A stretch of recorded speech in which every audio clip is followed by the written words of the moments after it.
So you've thought about running, right?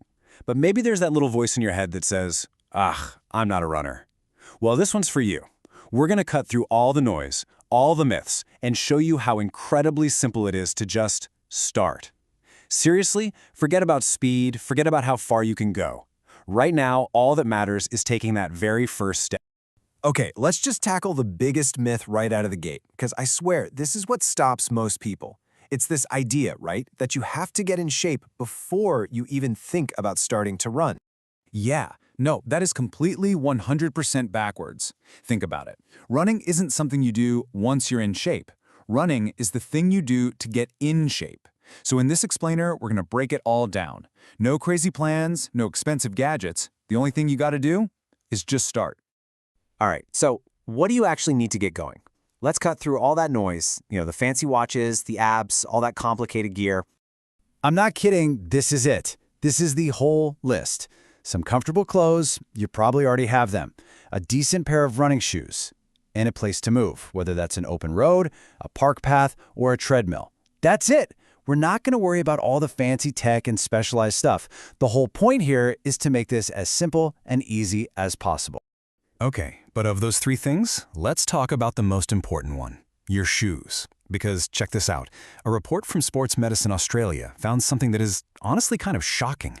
68% of us are running in the wrong kind of shoes. I mean, that is a massive number, and it's one of the biggest reasons people get hurt and just stop running.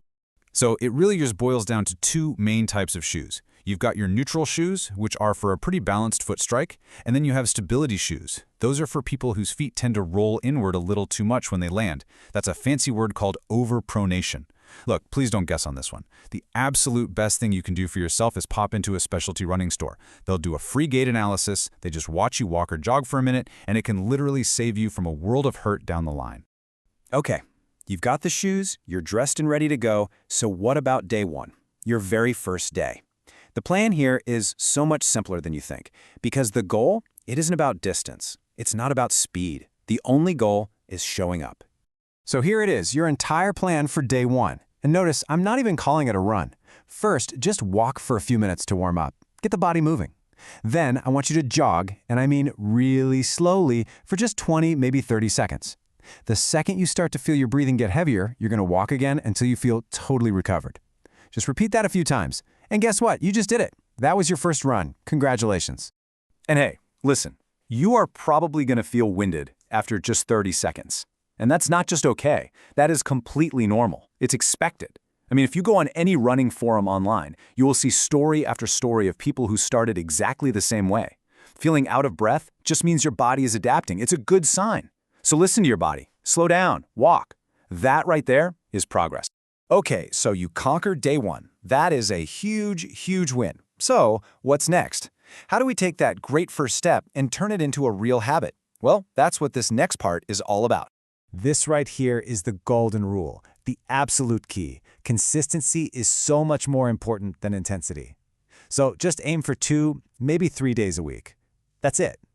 And those days in between, they are not off days. They are recovery days, and that is literally when your muscles rebuild and get stronger.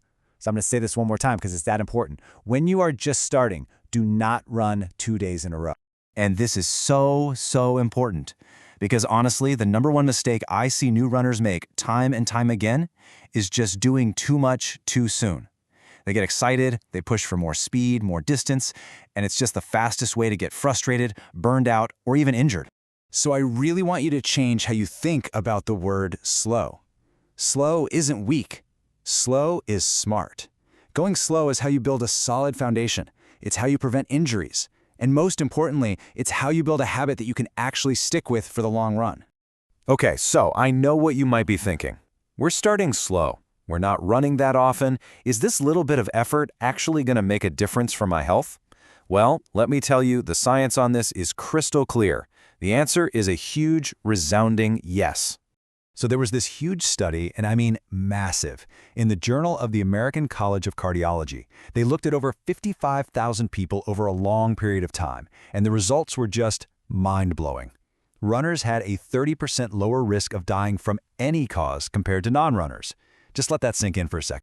And it gets even better. When they drilled down and looked specifically at things like heart attacks and strokes, cardiovascular disease, the number was even more incredible.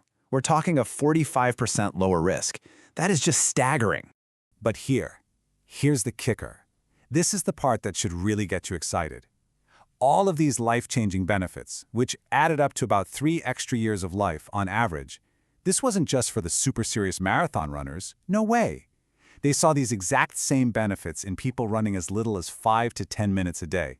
That's it. That's less time than it takes to scroll through Instagram. Just a few minutes a day can completely change the course of your health. So as you're getting ready to take these first steps, standing at your own personal starting line, I just want you to keep one simple, powerful thing in mind. You know, every single runner you see out there, the ones who make it look so easy and confident, they all started in the exact same place you are right now. I promise you, they had that first day where jogging for 30 seconds felt like an hour. They got out of breath. They felt slow. The only difference between them and someone who gave up is that they just kept going. They kept showing up. So, the only question left is, are you ready to take your first step? If this helped you feel even a little more confident, go ahead and hit that subscribe button. Because in our next explainer, we're going to dive deeper into finding your pace, what gear is actually worth it, and how to build out your very first week of running. We can do this together.